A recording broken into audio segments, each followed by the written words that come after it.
I'm Taylor Vick, and this is the Real Estate Fund Insider. We're pulling back the curtain on how to grow wealth and passive income through real estate investment funds.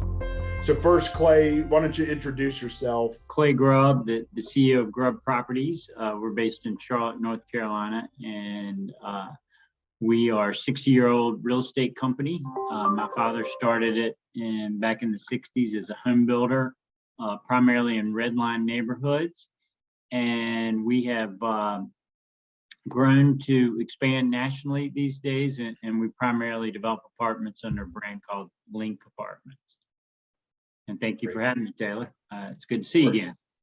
Of course, good to see you too. Clay, I guess you and I first met in Charlotte. I believe my wife was cutting your hair at the Selwyn Avenue Salon, and she said, "Taylor, you need to talk to this guy. He's like knows all this stuff about real estate. I know you're getting more and more involved in real estate." And I think she had your assistant's number, so I called and set up a phone call, and we've kind of stayed in touch since then. My hair suffered since y'all moved to Green. Rachel around, so I wasn't going to say anything, but yeah, we all noticed. So. No question. I at least washed it right beforehand. Today, we're going to talk a lot about affordable housing, past, present, and future. As Clay mentioned, that's really how his company got its start. His family got their start building in redlined areas. And I'm assuming that was in Charlotte, Clay, or? It's actually in Lexington, North Carolina. So about an hour north of Charlotte. We were probably the largest home builder for 20, 30 years in Davidson County. And one of the big drivers was, we focused on where we saw the greatest need. And that was in these minority neighborhoods. It's sad to think about, but when we were coming out of 30s and we had the Franklin Roosevelt plan to rebuild, it did not include Black families. And so from 1934 to 1968, 98% of every home mortgage in America went to white families. Wow. And so Black families were cut out of that opportunity to create wealth, which is really the only way to create wealth back then. She didn't have 401ks and IRAs and things like that. And so they were cut out of the system. And as a result, you have, a huge bifurcation. Can't remember what the average net wealth today is, but I want to say the median net wealth of a white family is somewhere between 180 and like 200,000. And the average net wealth of a Black family in America is in the 20,000s. It was sub 20,000 pre-pandemic, and I think is like 24, 27,000, something like that today. And the primary reason is the lack of ability to have home ownership. And so that was one of the things that we found was a great need. And so it was a great business model and a great way to change the trajectory of, hundreds of families' lives. That's awesome.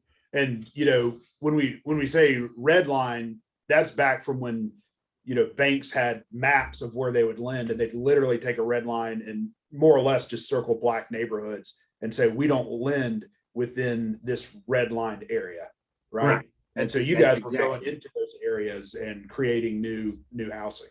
I didn't know that. It's cool that even at the beginning of the company, it kind of started with affordable housing. I was not aware of that. It was, he was a home builder. He tried some rental housing and some subsidized rental, and quickly learned that, you needed to have, people need to have equity in their neighborhoods if you want them to take care of the neighborhood. And so if you created home ownership in a neighborhood, you had, folks that were vested and wanted to improve that neighborhood. And so he created some really great neighborhoods, and there's some, really wonderful stories of, the folks coming out of those neighborhoods, going to, colleges out of state. A buddy of mine grew up in one of those neighborhoods, and CSX exec for the last 25 years up in Chicago, and A lot of opportunities that would have never had without, some of that stable upbringing and those opportunities. So I think you kind of took us from Great Depression to the 60s. Sounds like there really wasn't any quality affordable housing for minorities. Bring us to present day, and then we'll talk about a lot of what you're doing specifically today. But since that time when you guys were building houses in redline neighborhoods, what's kind of been the story with affordable housing? What have been the challenges, and what were the solutions up to today? Well, I mean, it's a real bleak story going back to, the 60s, 50s, and 60s. We created these concentrated neighborhoods that were just, like Cabrini Green outside Chicago, were literally just drug infested, and, they're throwing babies off the 10th floor window for sport. So we had these serious, ghettos that we created as a way to try to isolate a certain section of the population, and that proved to be lethal for obviously everybody that lived there, as well as anybody that lived anywhere near there. And so I guess it was in the 80s, they rolled out the Hope 6 program with HUD, with these huge government subsidies to tear down these neighborhoods and redevelop them. We actually secured a Hope 6 grant to redevelop the Piedmont Courts neighborhood in Belmont. I shouldn't say we secured it. I actually was on the neighborhood side of that program, but once it was secured, the Charlotte Housing Authority asked us to join their side, which I was reluctant to do without the neighborhood's blessing. And then everybody in the neighborhood was, said, hey, we'd love for you to participate. So we redeveloped what's now called Siegel Point today. And it's a neat program. There's, 250 some odd apartments for folks that are 30% of median income and under. There's another couple hundred apartments for folks that are 30 to 60. And I think we have some up to 80 and 100 in there. And then we had 50 townhomes that were market rate. And 20 of those townhomes we sold to folks making below, I think some of them were below 80% median income, and most were below 120. And so that was exciting. And now across the street, there's all this market rate housing, and we cut a deal. It was a pretty innovative opportunity. We cut a deal with my son went to a little private school downtown called Trinity Episcopal. It was landlocked because it's an urban school.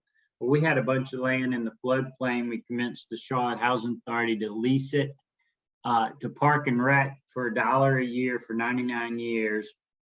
And we agreed for Park and Rec, if they would maintain it as a public park, Trinity Episcopal would raise the money to build tennis courts and a soccer field in there.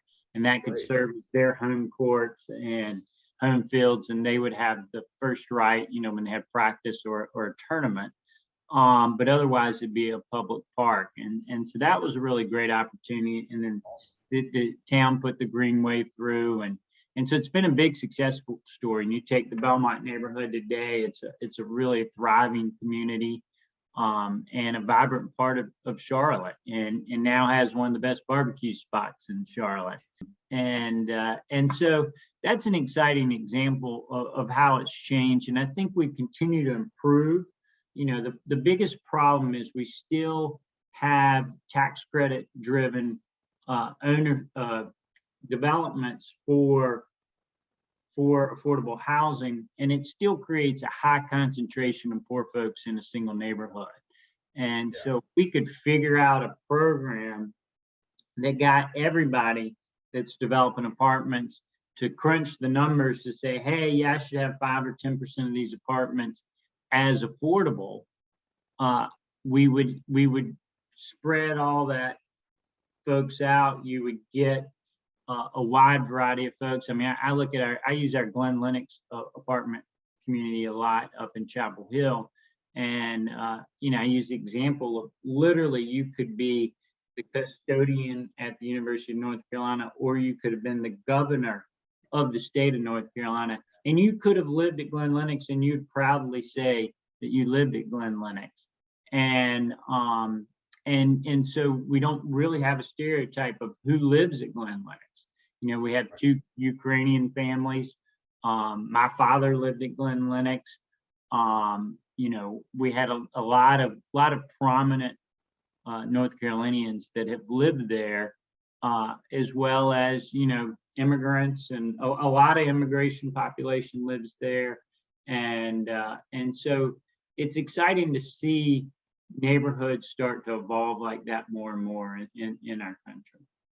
Wow, that's awesome. One of the goals now with affordable housing is to have it, mixed in with just all different types of maybe income levels or types of homes that people would want to live in. Can you talk a little bit more about that, why that's important, challenges to making that happen? Yeah, well, I mean, I think that, economic mobility is probably the greatest challenge we have in America right now. And we probably have the thinnest middle class we've had, and certainly since World War II. So the great divide between rich and poor continues to grow, and that's going to really cripple our it's starting to hamper our democracy. We're seeing our democracy become much more fragile as people become disenfranchised, and so we need to focus on building that back. And one of the best ways for economic mobility is what they call social mobility, and that's just the connections you make. Hey, my kid would like an internship this summer. Well, if you live in the projects, who are you going to call to ask about an internship? Well, if you've got neighbors that have businesses, you can ask them about internships. And so just that social that social value is significant in the trajectory of changing people's lives, as well as just the schools. Everybody benefits. I mean, I don't believe that you get a better education at a private school. I have a son that went to a private school and a daughter went to public school, and they were there for different reasons, and we found schools that fit them. But my daughter's school, 40% of the school was free and reduced lunch, and and she saw kids that had real challenges and experienced that. And unfortunately, my son's private school was very focused on outreach and diversity, and so he wasn't immune to that, but it was more like he would get it on Wednesday morning when they would go to the homeless shelter every Wednesday morning in fourth grade and go play soccer with the homeless and do things like that or make art. But it's very different than living it every day and realizing, hey, we're not all the same, but at the same time, we can be friends, we can be helpful, we can work together. And so I'm a big believer that, we need to continue to, I love living in the center city. That's where I've lived most of my years in Charlotte, and just the diversity that comes with that is significant. And so I think that I think those are important things as we continue to grow as a country. I mean, immigration has been what made this country great. And right now, our anti-immigration stance is what's crippling this country. We don't have the employees to work in factories. We don't have the folks to build homes. And the problem is that's primarily driven by immigration labor. And our just total anti-immigration stance has been really hard to even understand. I mean, Ronald Reagan's closing speech was all about the importance of immigration. So, I mean, it's kind of a core conservative value to embrace immigration. Yet, you would think today we'd never let another immigrant in if it was up to the populist vote. I think the great thing about America is people can come here and build something on their own or live the life they want to live. Even Europe today is obviously much more democratized than it was 200 years ago. But America came from more people settling the land than in Europe, where they had to fight the nobles to get control back. And even those countries today, the nobles still have a lot of power, especially when you talk about real estate ownership. Where I think that's another, another thing about America that's been good is the amount of people that own land. Most people's going to be their primary residence, but in other countries, even developed countries, it's really not possible. The real estate ownership is still highly concentrated. And yeah, I've always been a big proponent of increased immigration because it just makes the economy work. It makes things better for everybody. The majority of the world is either developing or less developed. And nobody who lives there as a citizen, it's not their fault. It's almost always kind of government corruption related, in the hands of a few. And to not allow people here for those opportunities, I think that's super important to do. So let's talk about a little bit more about what you're doing today. The Link Apartments. What are those projects like, and what's kind of the thesis behind those projects? 20 years ago, we started focusing on what was going to be the trend. And the number one thing that I look at as a real estate investor is what's the most resilient investment you can have. Because there's no question you're always going to have economic cycles. Yeah. And, most real estate investors chase the highest return at that moment in time. And so you get this herd mentality. And so you have these huge boom and bust as everybody rushes in to do a certain project. And I use the example, my dad was, he used to buy apartments and convert them to condominiums and sell them to investors. Well, he pioneered that in North Carolina, did the first one in 78. By 81, he had kind of perfected it, did a project called Old Well in Chapel Hill. And, those investors made like 10x their money. And Bob Timberlake always joked that he named his beach house Old Well. And then they were still getting checks, 7, 8 years later. And I remember, 1984, he bought a 120 unit apartment community in Winston-Salem, converted to condominiums, and sold the 120th condominium within 30 days. Whoa. And then in 1986, everybody was in it. And he did 119 units overlooking Crabtree Valley Mall and 120 units in Chapel Hill, there on the Country Club golf course. And 2 no-brainer locations, and he sold the 119th and the 120th in 1992 and 1993. So that's how much the market had changed from sell out in 30 days to sell out in 5.5 to 6 years. And that's kind of the flood effect as everybody comes in. It's the capitalistic system. So, we're big believers that you got to stick with, the Wayne Gretzky quote I use a lot, which is, he's the famous hockey player out of Canada who's the all-time greatest scorer.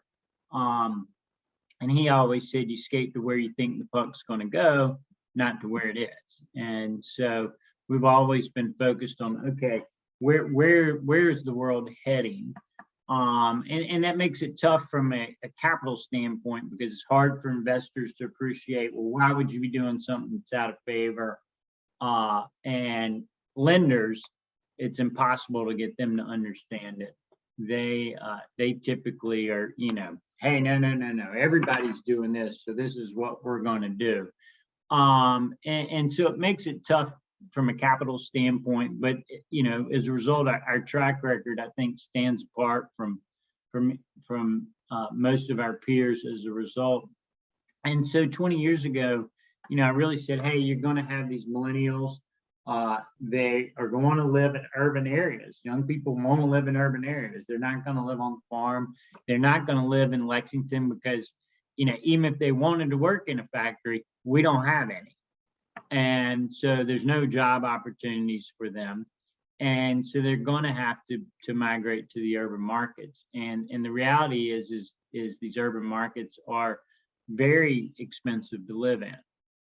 And so we pioneered our first one called Sterling Dilworth at Lotta Pavilion on East Boulevard. Yep. It opened in 2002, and then coming out of the great financial crisis, we pioneered our newest version called Mezzo One in 2010 in South Park, and we still didn't quite, from our standpoint, quite have it perfected. We were still doing what most developers do, which was try to figure out how to maximize the envelope of the building and fit the units in afterwards. And so we realized that no, we needed to approach it from the other way around, perfect the floor plans and then get them to fit into an envelope. And if it don't fit into an envelope on a site, we need to move on and find a different site. And so in 2012, we debuted our first Link Apartments in Richmond, Virginia, called Link Apartments Manchester, and we still own that today. We made some mistakes. That's kind of generation one of the Link Apartments. And today we're delivering generation 4 as we fine-tuned the floor plans and figured out, who truly is our market. Our core renters, the 28 to 32-year-old single female, she makes up almost a 50% premium in college graduations to her male counterpart. But yet she still suffers a gender pay gap of about 12.5%. So she's very price sensitive, very security sensitive. She needs a big walk-in closet, and she needs a big vanity in the bathroom, and she doesn't need a Sunday football game room. And so there's things that we really fine-tune. And then we also, on our corners, we used to use, because you have a lot of glass for living rooms, so it's like, okay, you got to share those to get paid for them. So we used to put a roommate floor plan there, but we realized that we were getting a lot of empty nesters because our buildings were more quiet. And so these older folks liked older folks like me like these buildings, and so we've now migrated those into master bedroom units with a second bedroom, and have captured some of that demographic in these buildings as well. Just some definitional type stuff. Like what is the definition of affordable housing, or what makes it affordable versus not in that category? Well, there's capital A affordable, and then we kind of used little a affordable, and it's kind of risky throwing the word affordable around in general. Capital A affordable is about what 20-25% of what gets built in America, and that's truly federally government subsidized housing, and that is typically 60% of median income and under. They have loosened it up so that some percentage of your building could be 80% and under. And then 75% of what gets built in America is designed for folks that are making, 120, 140% of median income and over, what we call luxury multifamily. So we're filling a niche, which historically be called workforce housing.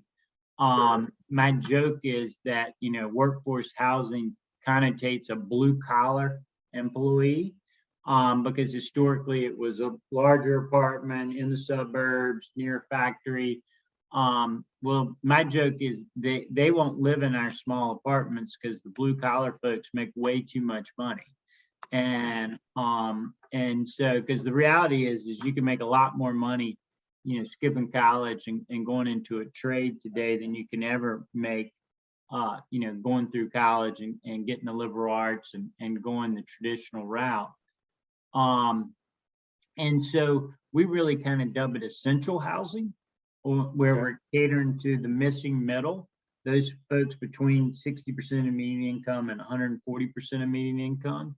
So we try to have some floor plan that can reach down to where those folks making 60% of median income can live there. Now, in some instances, that's very tough, and so maybe that's a roommate situation. But we really try to cater to that core demographic that sits in between there, and there's very few folks that are doing that. So we kind of use the word essential housing. That was coined sometime before the pandemic.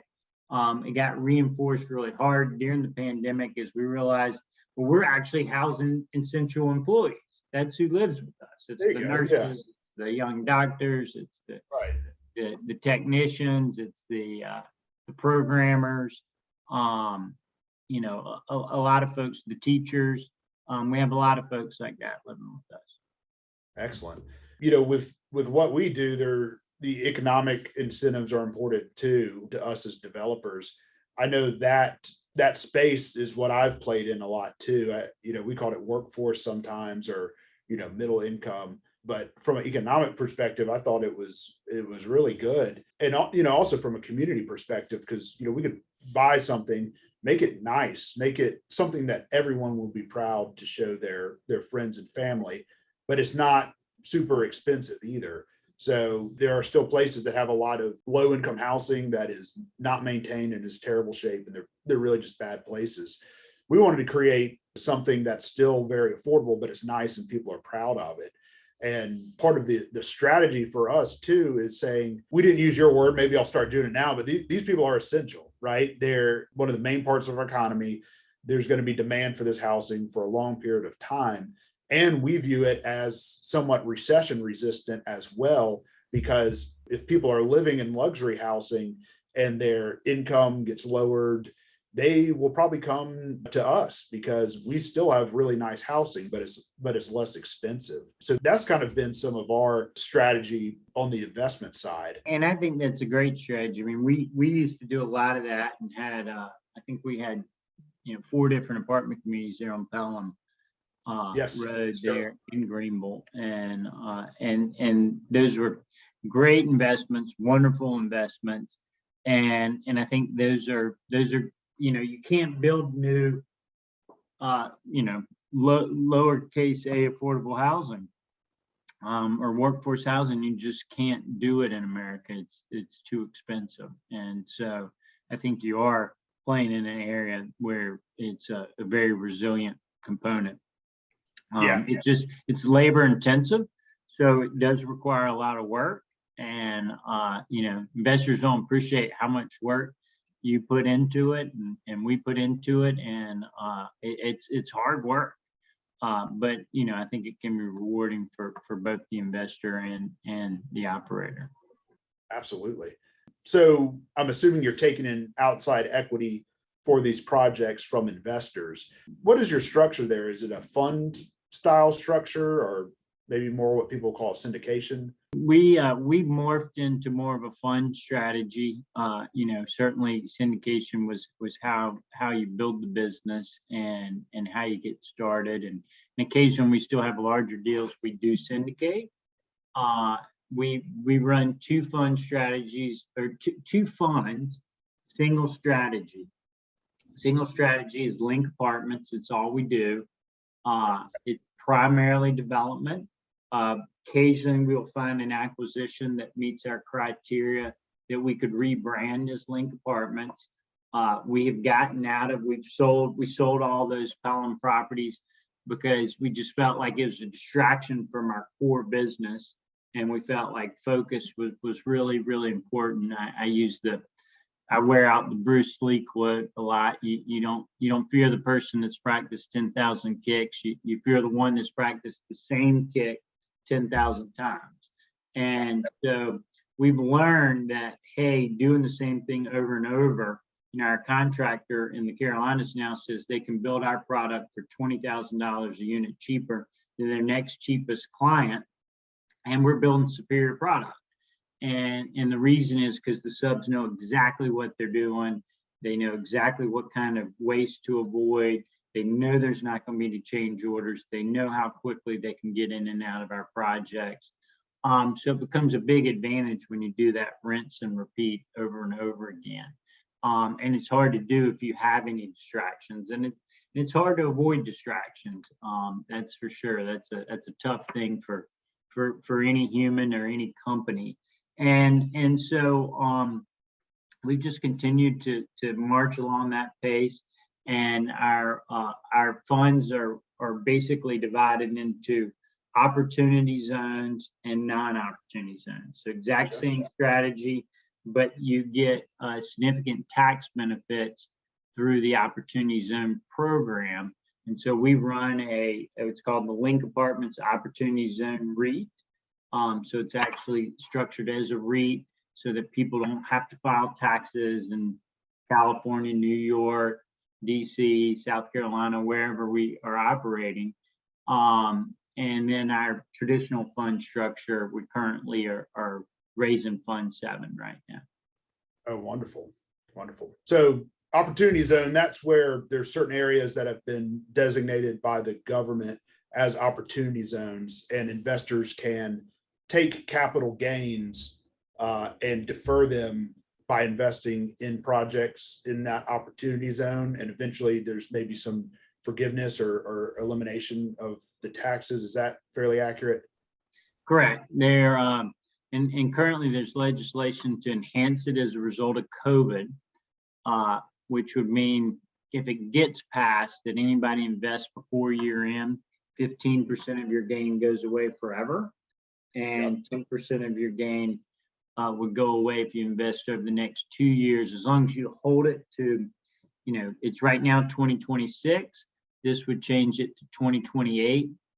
And so you wouldn't actually report your gain on your tax returns until 2028 in that instance, if this were passed. And so then you'd pay the taxes on 2029 on your original gain. But the beauty and the most powerful aspect is if the investment does well and you hold it 10 years, at the end of 10 years, you can sell it and you get technically what they call a step up in basis equal to whatever you sell it for.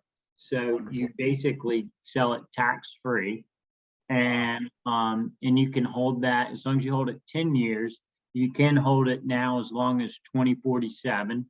I assume that get changed to 2049 before you trigger that back into a vehicle that's growing on a taxable basis. You also mentioned these are REITs, which is a real estate investment trust, right? And that's basically, there's public and non-public. I think most people are more familiar with the public ones, but it's basically a legal vehicle where investors can pool funds and, amongst other things, have certain advantages. Like you mentioned, not having to file a tax return for every state in which there's a property owned.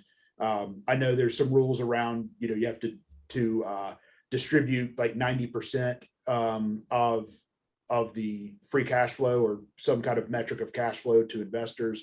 And there's a tax component too, right? I think there's no double taxation like corporations, maybe it correct passes through to the investor, so the REIT itself doesn't pay income tax. Is that right? Wait, yeah, you're not taxed on the distributions. So if someone who's listening wants to invest with you in one of these Link apartment projects or other projects, is that something that's open to them, or are these institutional investors, or what's the opportunity for people? Yeah, no, it's primarily individual investors. Our REIT currently has about 1,000 individual investors because it is taxable. I mean, most big pensions and stuff don't pay taxes, so they would not be investing through the Opportunity Zone REIT. So that's primarily private individuals. Our Fund 7 is a combination of individuals as well as institutions. I love what you said. What you're doing now was thought out 20 years ago, looking at things that are going to be good for a long period of time. It kind of reminds me a little bit of Warren Buffett, what's going to be around in 100 years, or, investing in something forever kind of concept. A lot of real estate, especially syndications, are set up value add, or you're doing a development project where essentially you put the money in and you do value add, you do something that increases the value a lot, then it's sold, and the managers are paid basically on the percent return that is achieved. And one of the ways to get the percent higher is to have a shorter time period, because your IRR is going to be, your returns are going to be spread over a shorter period. So a lot of real estate investments that are available as far as syndications, sponsors are incented to, turn it around quickly so everyone gets their money back fast to get a high return, and then the managers make a better return as well.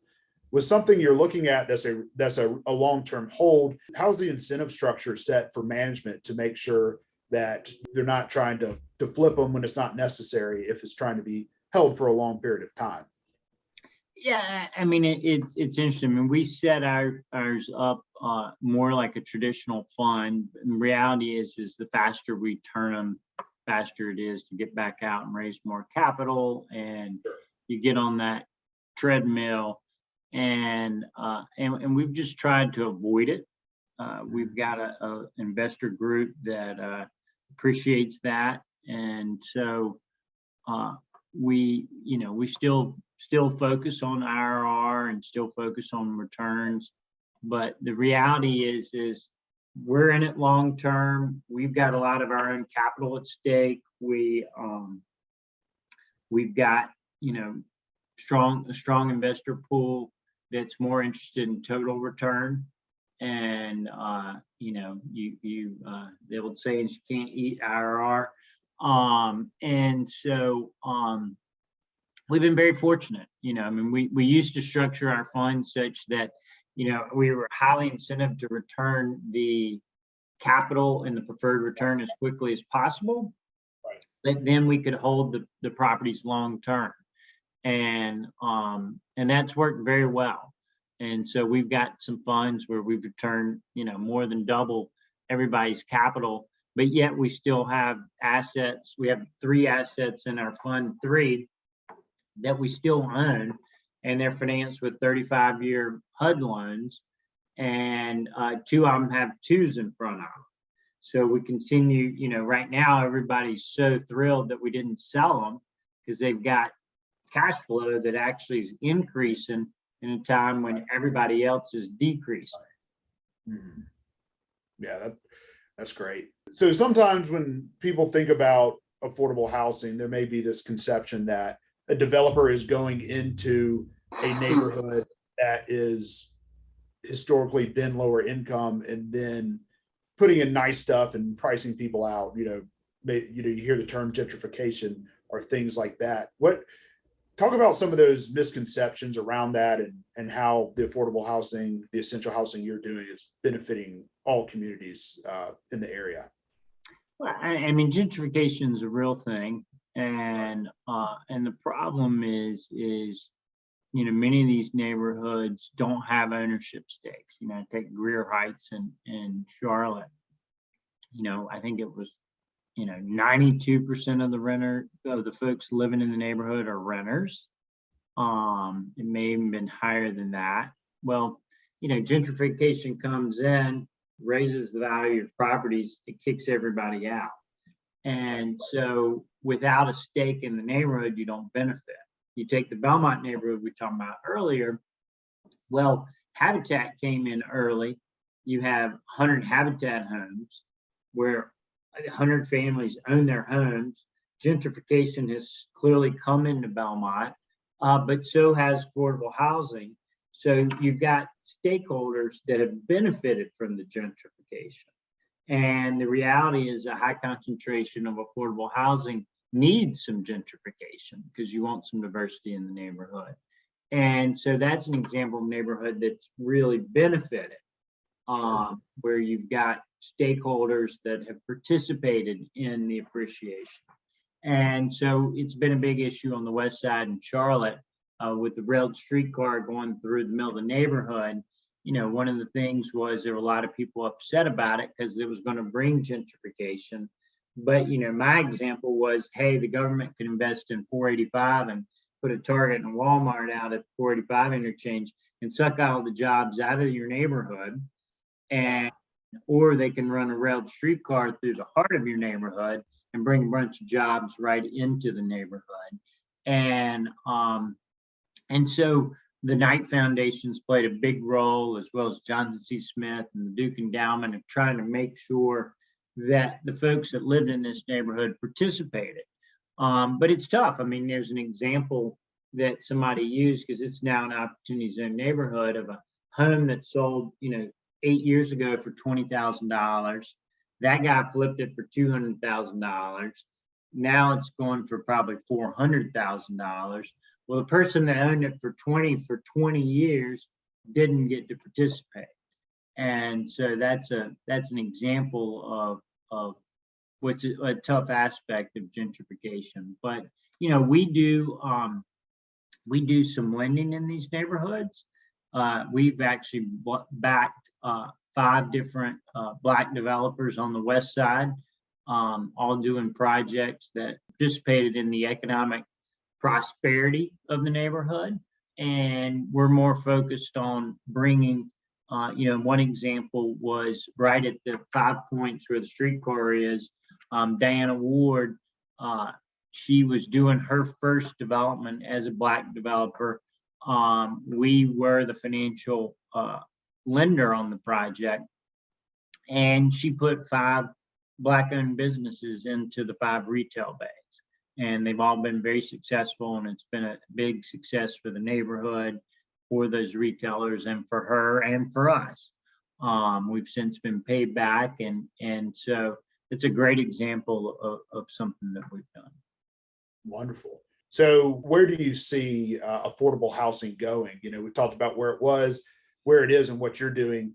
Kind of what do we need to do as a country, or what do you think is going to look like in the future? Sadly, there's not a lot of political will to blow up the institutional bureaucracy that HUD has created. And so don't get me started down that path. But at the end of the day, we need to revolutionize HUD. There's just no question about it. They do more to beat out innovation than to promote innovation. And we really need to, there's a lot of innovative developers out there in the country. There's a lot of innovative markets.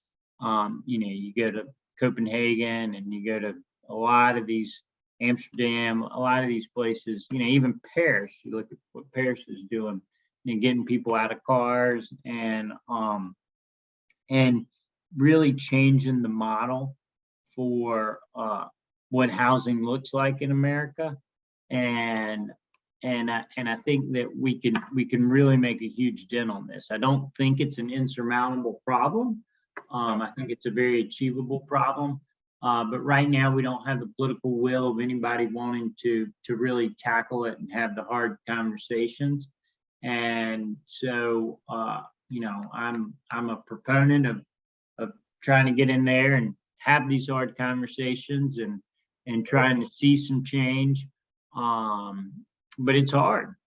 People, the NIMBYism is big, but it's interesting. I mean, the state of California is probably the single most pro-development housing state that exists in the country right now, which I never dreamed would come out of my mouth. And but they are very aggressive on it. And what Gavin Newsom's doing there with, pushing the ADU law, mandatory ADU law, where you get an accessory dwelling unit by right, no matter if you're in Beverly Hills and have a deed restriction, or you're in Venice Beach and by the beach. And so those things are important. Getting rid of parking minimums near transit stations. Parking is, the car is probably the single biggest impediment to affordable housing in the U.S.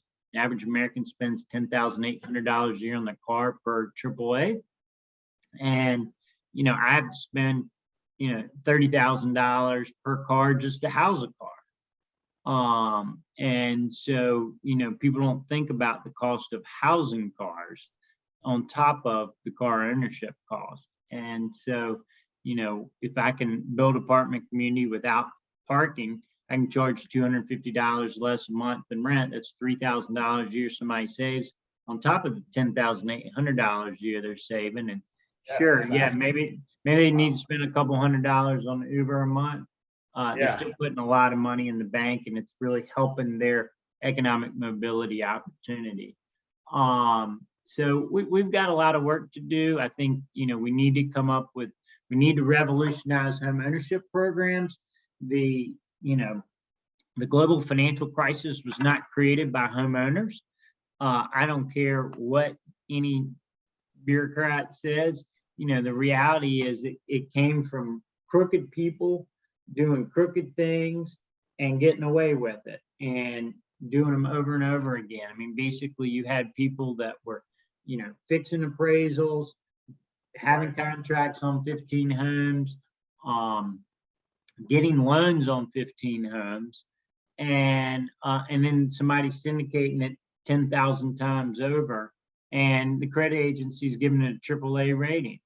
A lot of people should have gone to jail that didn't go to jail. Unfortunately, we did the exact opposite. We penalized the homeowner, and we basically said we're going to eliminate home ownership in America, and at a time when homes were the cheapest. And so all the homes that were cheap were bought up by Wall Street because there was no other buyer, where we could have had millions of folks owning these homes that would be now have hundreds of millions, billions of net worth shared among, tens of millions of families.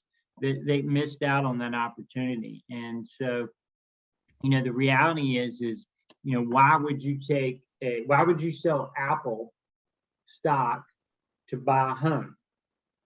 And I said, now you have no liquidity for your down payment. Well, it's ludicrous. The reality is why should we have down payments? We should have, 105% loan home mortgages where 5% goes in an escrow for that rainy day. When the tree falls on the house, the furnace blows up, you go to the hospital, whatever it may be that needs to get you through that period. But it needs to be your primary home. And it needs to be a home that's, a reasonably priced home. We shouldn't be doing that for $1 million homes. And but we need to get people having an economic stake in their neighborhoods and having an opportunity to create wealth. Those loans, like 105 loans, from a credit underwriting perspective, highly risky loan to do because you're giving somebody more money than the collateral cost or is worth, and they don't have any skin in the game, so to speak. They're also going to have higher payments. For people who don't know, pretty much every mortgage is a government backed or a government created type instrument. No bank is going to do 30 years fixed interest rate. It's insane. But there's methods through which government or government sponsored entities have made this possible. So what needs to happen for those types of loans to be done? Because I think a traditional lender, would not be able to do those. I've written a book on this called Creating the Urban Dream and Tackling the Affordable Housing Crisis with Compassion. And the reality is those loans are getting done and they're not going into default. We were just with the lender the other day that's a self-help credit union, and they said that their immigrant no-doc loans are actually their best performing loans they have, period. And they said, those are ones that we don't have issues with. But nobody's going to ever touch those loans. So they're the only lender in that space. And they're pioneering. And you still want some people to have some skin in the game. So they probably do need to put a little bit down. But the reality is when the crisis hit in 08, 09, it didn't matter whether your home had $100,000 of equity or was underwater $100,000. If you had liquidity, you made your mortgage payment because you don't want to ruin your credit. You're still dealing with people's credit. Like we don't collect security deposits. We have probably for 20 years, most of 20 years, we've not collected security deposits because the reality is security deposit doesn't mean somebody's a better risk. It doesn't really compensate you if somebody skips. It doesn't really compensate you if somebody wants to do some damage.